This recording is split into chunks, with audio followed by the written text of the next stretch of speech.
Mapagpalang araw, kaibigan. Ito na naman po ang inyong kaibigan kay Jesus, Brother Manny Bautista. Ano po? Talagang mapagpala talaga ang Diyos.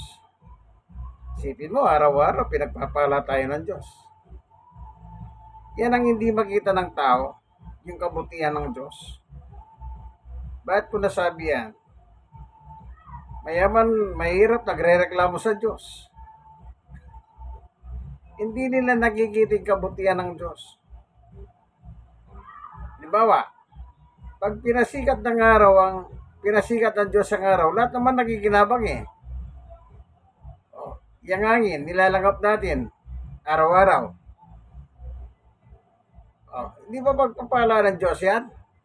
Yung iba kasi gusto nila pagpapala, atik. Wala. Kapos ang inyong dyan. Ang inyong kahalaman patungkol sa Panginoon Diyos. Yan lang tinatamasa nyo sa buhay eh. Alam nyo, mayaman ka man, mahirap. Dapat ka magpasalamat sa Diyos. Eh bakit? Hindi naman pwedeng gawin ng Diyos mayaman tayong lahat eh. At hindi rin pwedeng gawin na lahat ay mahirap. Mag-isip naman kayo. Ngayon, kung anong meron sa inyo, pagpasalamat nyo na lang sa Diyos. Amen? Amen. In Christ alone. Okay, meron tayong hanapin kanta rito sa YouTube.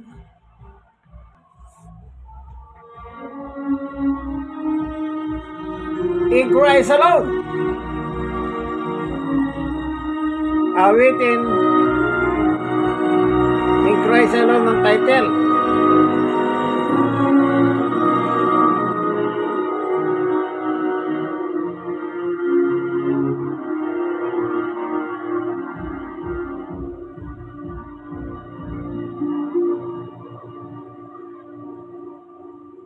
In Christ alone my hope is found.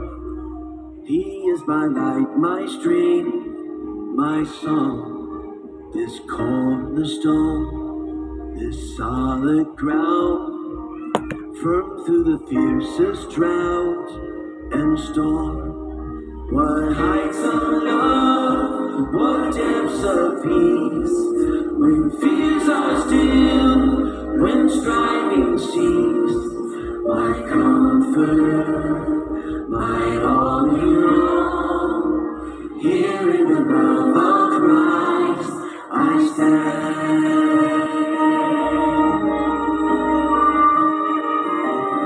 In Christ alone, I stand. In Christ alone, who took on flesh, fullness of God in everything. This gift of love and righteousness, scorned by the ones He came to save, till on that cross that Jesus died, the wrath of God was satisfied. For every sin on Him was laid, in the death of Christ I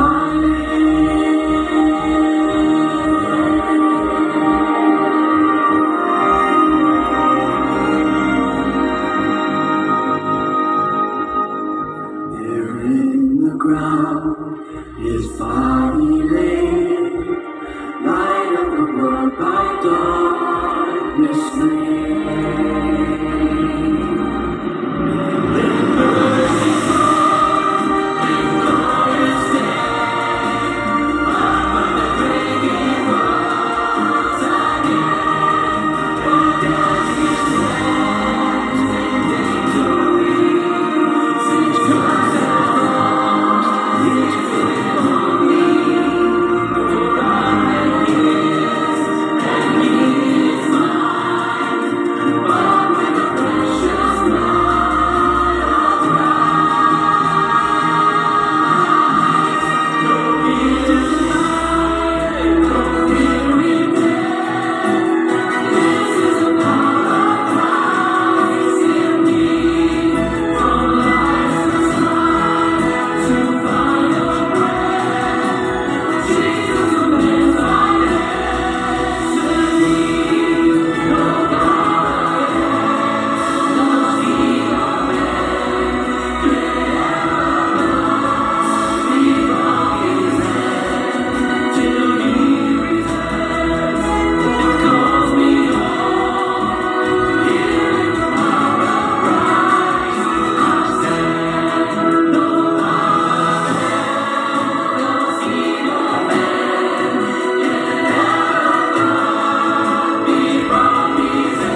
alam niyo po, napakaliwanag ng yan nakalagay po sa Biblia, yan Acts 4:12, ano? Ang nagsasalita dyan si San Pedro na wala pang tagapagligtas kundi si Jesus. Ayan. Ano po? Walang tagapagligtas kundi si Jesus lamang. Ito babasahin natin, no? 4:12. Ang salita ng Diyos Biblia. Walang sino man sa mundong ito ang makapagliligtas sa atin kundi si Jesus lang. Napakaliwanag po, no? Tagalog na Tagalog. In Christ alone. Makakapaginig naman tayo ng Tagalog. Kay Kristo lang. Ano? Ito.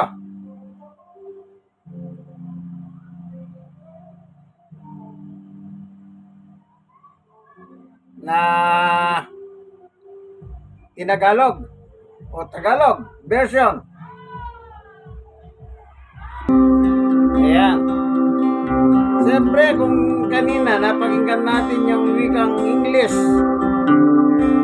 wikang Tagalog naman, kay Kristo lang. Yan. Pastor Sammy Bagkat naman ang umahawig niyan. Lumukan mga balakid sa iyo'y nakapaligid. Di mo alamang patutunguhan ang buhay dito sa sanlibutan.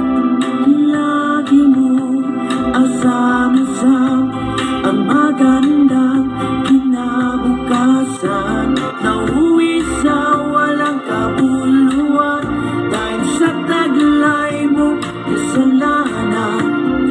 Pilit mo pinagsigawan, sino bang kaligtasan? Kay Kristo lang Amen. ang kaligtasan. Amen, amen, amen. Pagsisihan mo lang ang iyong mga pagkukulang. Kay Kristo lang ang kapahingahan. Lahat ng iyong kapaguran, tunay hindi mo na maranasan. Kay Kristo lang mundong ating ginagalawan, puno ng sama mga karahasan. Naglalayo sa Diyos ng may lalang upang hindi siya mapaglingkuran. Ganyan lang ang ating buhay, minsa'y magulo at mayroong lumbay. Pahayag niya'y huwag kang palilinlang sa mga pighati may hangganan. Lagi mo pakatandaan, biyaya ng Diyos na walang hanggan. Kay Kristo lang Amen, amen.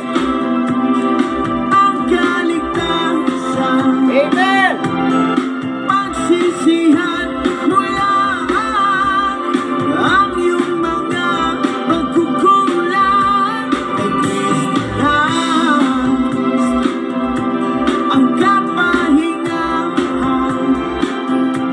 Lahat ng iyong kapaguran, tunay hindi mo na maranasan. Amen. Kristo lang.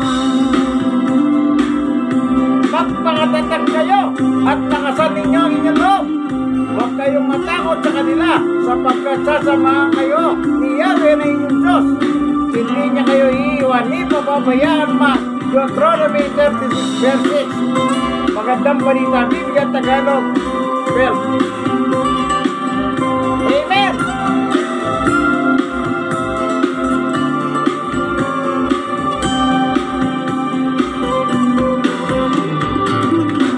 Kay Kristo lang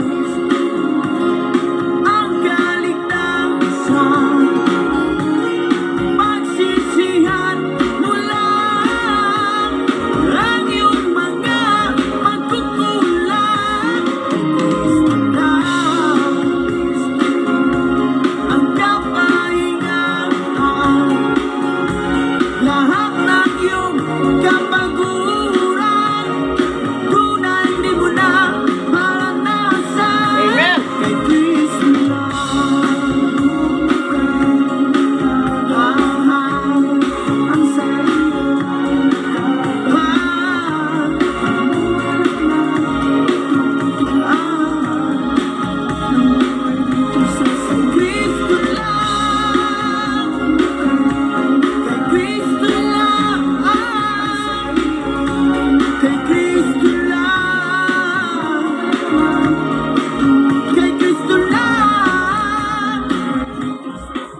11:28. Basa.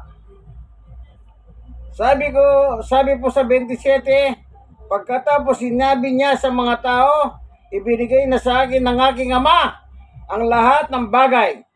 Walang nakakakilala sa anak kundi ang ama, at walang nakakakilala sa ama kundi ang anak, at ang mga taong nais kong makakilala sa ama. Ito na po, 28. Sabi ni Jesus, lumapit kayo sa akin, kayong lahat ng nahihirapan at nabibigatan, sa inyo mga pasanin, at bibigyan ko kayo ng kapahingan. Ayon. Alam nyo, in Christ alone. May problema ka, kaibigan? Sabi ng ating Panginoong Yesus, alika! Lapit kayong lahat sa akin. Kayong may mga problema sa buhay. Ikaw, kaibigan, nanonood ng video. Kailan ka kaya lalapit? Ikaw na share ng video ito. Kailan ka lalapit? Kailan? Dapat nang marinig mo ang salita ng Panginoon, lumapit ka na. Papasukin si Jesus sa iyong buhay. Gawin mo siyang tagapagligtas mo. Panginoon at tagapagligtas. Tingnan natin na sinabi ng anghel. Sinabi ng anghel. Lucas 2:8. Malapit sa Bethlehem, may mga pastol na nasa parang at nagpupuyat sa pagbabantay ng kanilang mga tupa.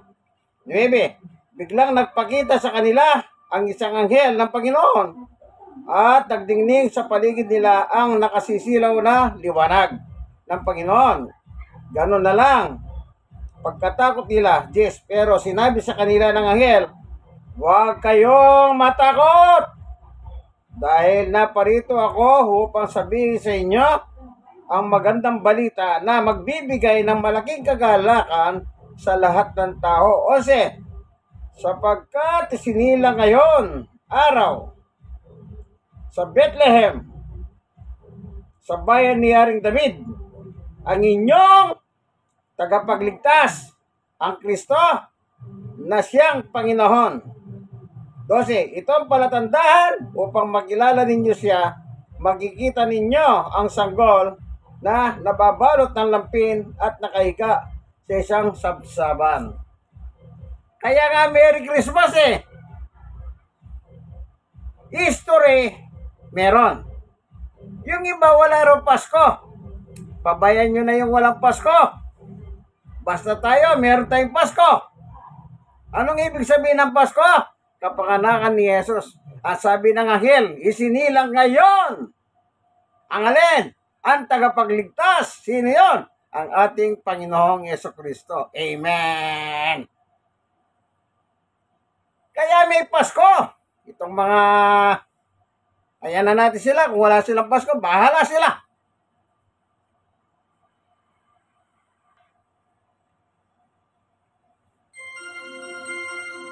Ayan, makakapakinig tayo ng awiting pamasko.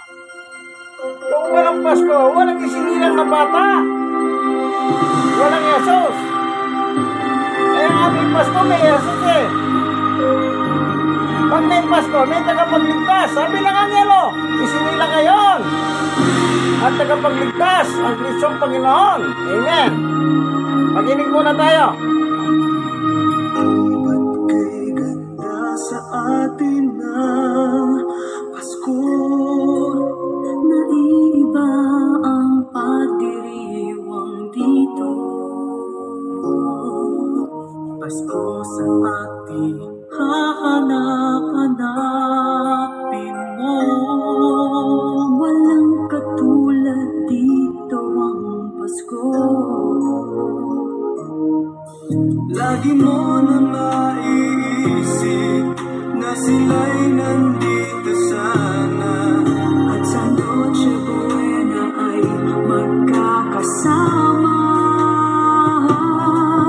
Ang Pasko ay kay saya.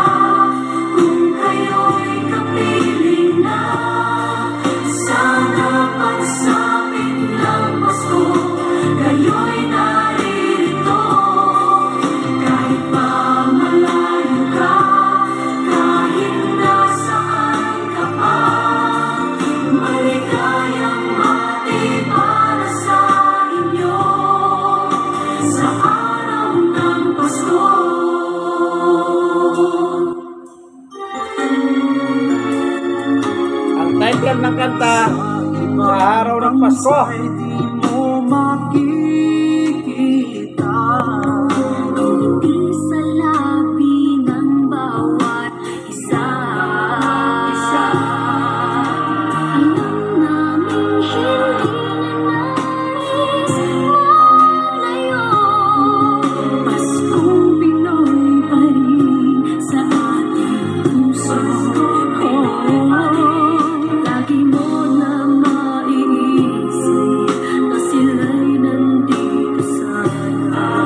At sa Noche Buena ay magkakasama. Ang Pasko ay kay saya kung kayo'y kapiling na. Sana pagsapit ng Pasko, kayo'y naririto. Kahit pa malayo ka, kahit nasaan ka pa, maligayang bati para sa inyo. Sa Araw ng Pasko. Merry Christmas!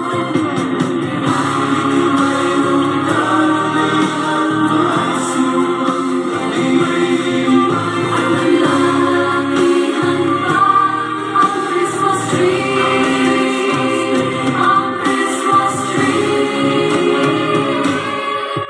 Ang Pasko ay kay saya. Amen! Kayo'y kapiling na. Sana pagsapit ng Pasko, kayo'y naririto.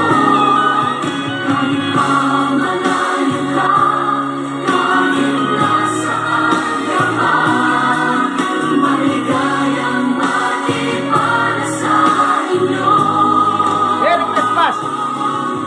Ang Pasko ay kay saya kung kayo'y kapiling na. Sana pagsapit ng Pasko, kayo'y naririto. Kahit pa malayo ka, kahit nasaan ka pa, maligayang bati para sa inyo. Sa araw ng Pasko, Merry Christmas!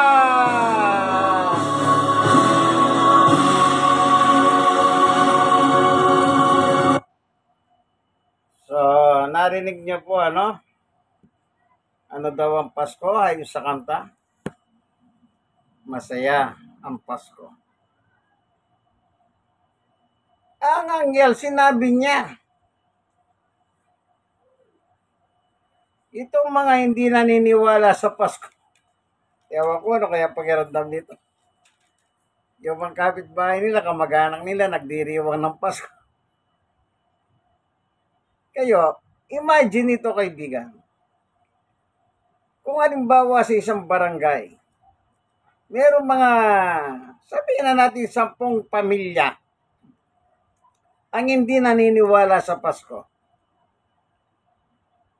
Yung 90% ng nasa barangay, nagki-Christmas sila.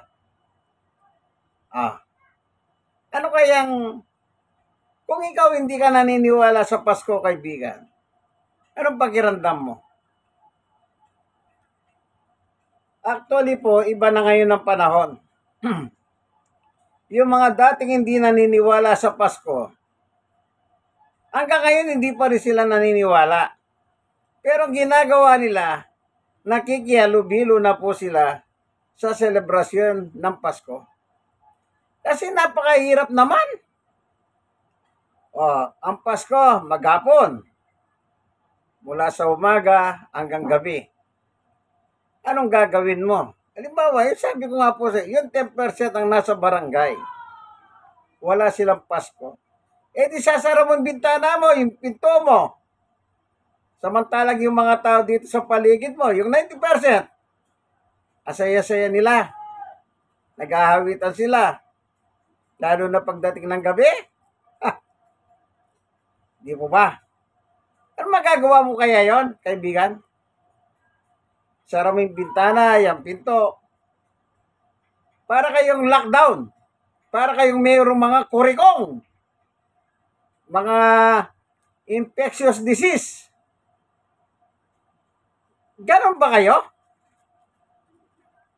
Pero ngayon, iba na sila. Na dati, sabi nila, wag lang kayong maingay. Wag daw maingay. Eh bakit? Eh baka sumbong sila sa simbahan nila. Baka matiwalag sila. Alam niyo ba yung simbahan nagtitiwalag?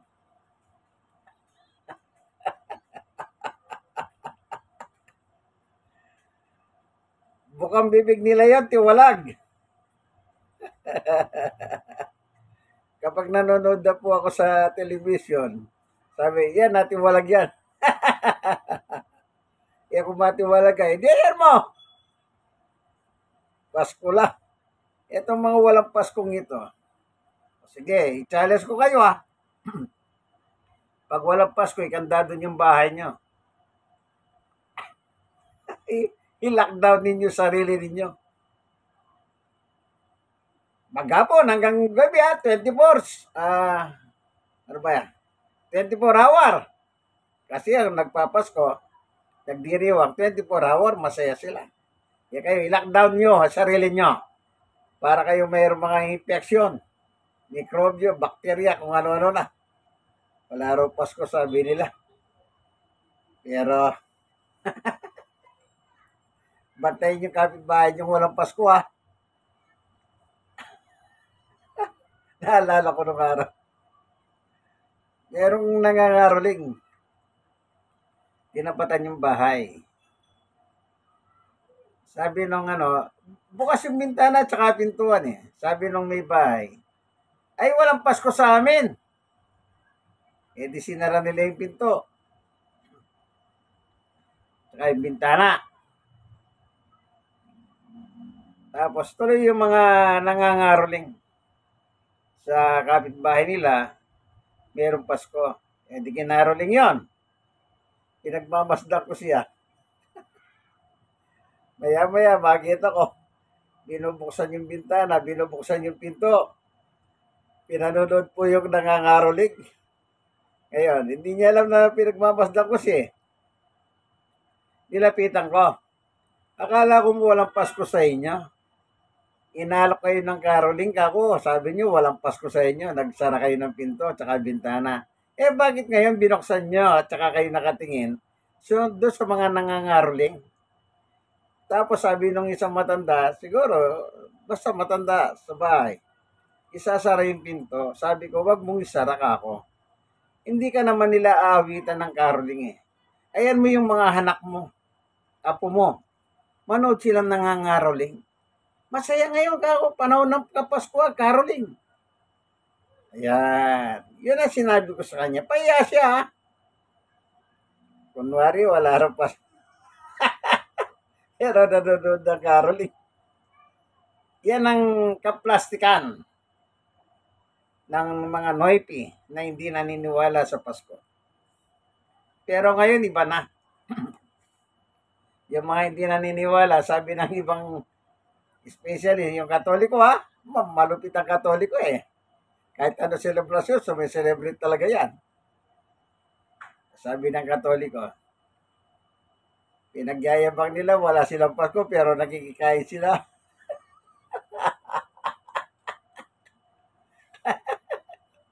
Sabi, nakikipamasko sila.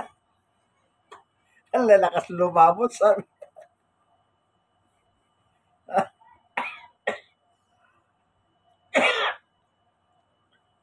Doon ako natawa. Sabi ng Katoliko, ang lakas lumabot. Tapos gusto nila meron pang take-out.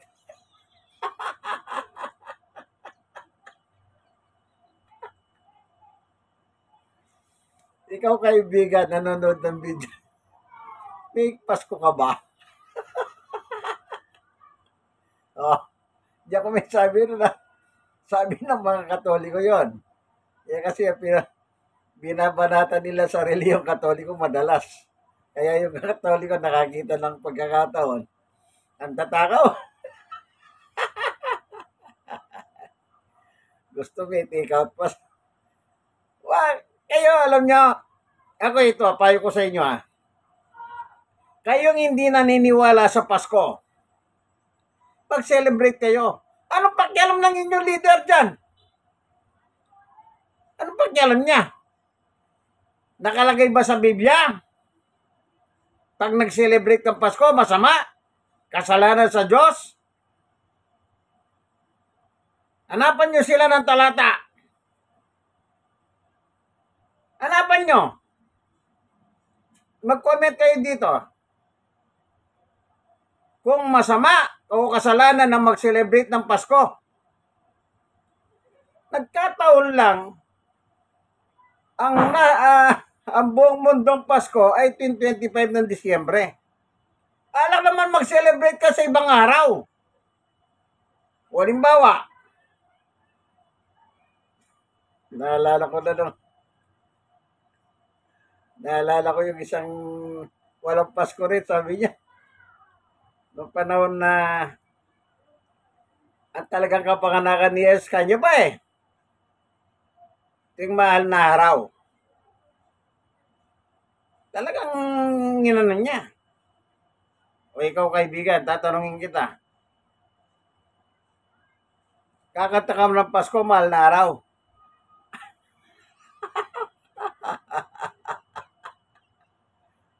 Kinwenta-kwenta niya. Kasi sabi niya daw sa pinanganakan ni Jesus, pag December, November, December, nag-ielo. Ang batayan niya kasi may namamastol ng tupa sa gabi.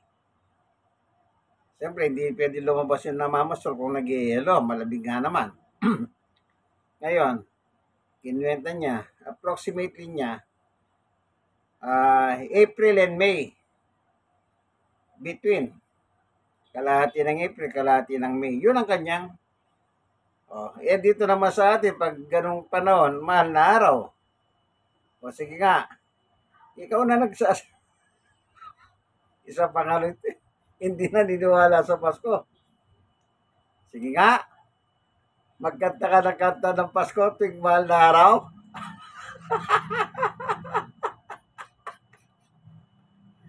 Sige, subukan mo kumanta. Halimbawa, Biyernes Santo, Merry Christmas, Merry Christmas. Ano sasabihin ng tao sa'yo? Misa yan. Kaya, alam niyo po, ito, payo ko lang sa inyo, kayo mga hindi naniniwala, sumali kayo sa pagdiriwang, napakasaya. Napakasaya. Ang sabi ng anghelo, magdadala ng saya sa buong mundo. Sa taho. Kaya masaya po tayo tuwing Pasko. Merry Christmas po ha. Sa inyong mga walang paniwala sa Christmas, Merry Christmas din po. Sana maniwala kayo may Pasko. Meron. Huwag nyo na pong hanapin yung December 25. Ito kasing mga hindi naniniwala sa Pasko, ang hinahanap nila yung December 25. Ano naman magagawa ng December 25? O gusto nyo makita?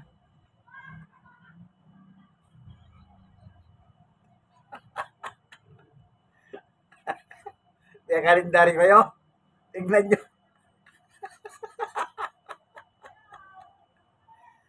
Ganitong gawin nyo. Total, wala naman kayo Pasko. Wala December 25. Yung kalendari ninyo, pagpatak ng December, punitin na ninyo. Ang ilagay nyo January. Yung susunod na taon. O, di ba? Challenge yan. Wala kayong Pasko, pagkatapos tumatanggap kayo na regalo. Kaya may regalo kasi may Pasko. Di yung diwa ng Pasko, di wag nyo tanggapin yung mga regalo. Tingnan ko lang kung di kayo mamatay sa inggit. Nagbibigayan na regalo. Ay, parang hangaro eh. Hindi po. Join. Sumali po kayo sa inyong mga kamag-anakan na nagdiriwang, masaya sila. Kahit pabalat bunga lang po. Hindi naman malalaman sa simbahan. Kahit malaman na simbahan nyo. Huwag kayong mag-alala kung ititiwalag kayo. Ang dami mga born again Christian dyan. Lumipat kayo ron. Di walang problema. Mula sa walang Pasko, papunta kayo sa may Pasko. Masyado na lang ano yan. Masyado po silang nataniman ng maling doktrina. Alam niyo itong hindi naniniwala sa Pasko. Nag-aaway yung dalawa na yan, nagdidimandahan. Pero pareho lang paniwala nila. Walang Pasko. Pero nagdidimandahan sila. Hallelujah. Anong klaseng reliyon yan? Pareho lang yung paniwala. Walang Pasko. Pag nagdidimandahan kayo. At ang bintang ninyo sa isa't isa, mga mamamatay tao kayo. Sige. Halimbawa, napatunayan. Itong kabila, mamamatay tao kayo. At napatunayan itong kabila, kayo mamamatay tao. E di anong klase kayong reliyon? Reliyon na mamamatay tao. Sa Biblia, ang mamamatay tao ay walang iba kundi si Satanas. Ang sabi ng ating Panginoong Yesus, ang inyong ama ay ang diablo na mamamatay tao. Sinungaling, ama ng mga sinungaling. 1:8. Panguli, basahin ko po. Napakaganda. Ito sinasabi ko sa kanila. Ito sinasabi ko sa inyo. Totoo yan, nagdidimandahan po yan. Ang bintang nila sa isa't isa, mamamatay tao ka. Pero silang ebidensya.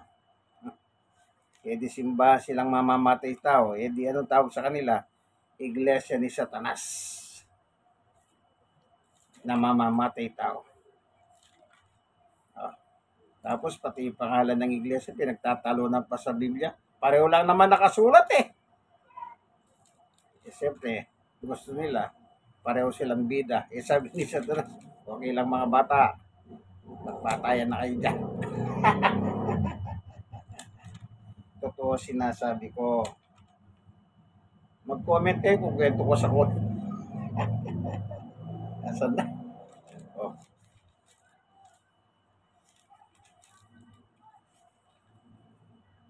Kaya yung ganyang klaseng simbahan, yung dalawang hindi naniwala sa Pasko, nagdidimandaan. Kung diyan kayo kasali, layasan nyo yan. Maghanap kayo mga born-again Christian. Ang dami sa paligid, kapitbahay nyo lang yung mga iba dyan. Ito, basahin ko ha.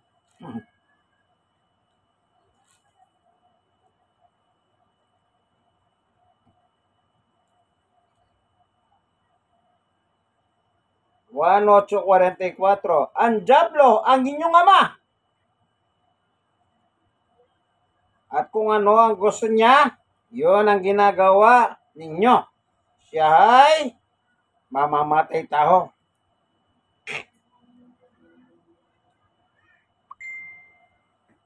Siya ay mamamatay tao mula pa sa simula. At ayaw niya ng katotohanan dahil walang katotohanan sa kanya. Likas sa kanya ang pagsisinungaling. Dahil sinungaling siya at siya ang pinagmumulan ng lahat ng kasinungalingan. O, kita nyo? At yung nag-ahaway na yan na dalawa, pareho sila sinungaling.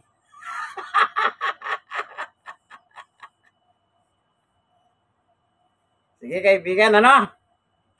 Ito pong inyong kaibigan kay Jesus, Brother Manny Bautista. Kaibigan, like, share na share. Kayong mga nasishare, mag-share kayo. I-share nyo sa mga walang Pasko para marinig nila ako. Pag-comment kayo, huwag nyo lang akong murahin. Kasi palamura yung dalawa na yan. Yung nag-aaway na yan. Palagi nila ako minumura sa Facebook. Wala silang may sagot eh. Ano sagot nila sa akin? Yan, mumurahin nila ako, lalahitin, kalbo, ganito. Wala silang may latag na talata. Sige, kaibigan, hanggang dito na lamang po ang ating munting video. Ito po ang inyong programa, ang tunay na pagbubulgar ng katotohanan ayon sa Salita ng Diyos, Biblia. Ako po ang inyong kaibigan kay Jesus, Brother Manny Bautista. God bless us all. Bye!